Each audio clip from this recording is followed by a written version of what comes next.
So if we've got something like 45, there's 1,000, million, billion. Let's just talk about 45 billion. The way that scientific notation is written is you've got your first part of the number, which is going to be all like the non-zero numbers. So in this original number, the decimal goes right here, right? It's 45 trillion, billion, 1,000, million, billion. Yeah.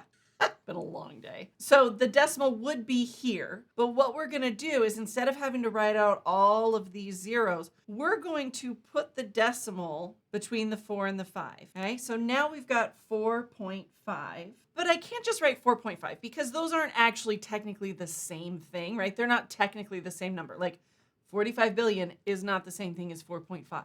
So we have to account for that changing of the decimal. So the way that we account for that is we say, well, it's 4.5 if you multiplied that 4.5 by 10 to the, here's the fun part. We're going to use an exponent on the 10 to talk about how many spaces we move the decimal. Okay, so it's going to go 1, 2, 3, 4, 5, 6, 7, 8, 9, 10.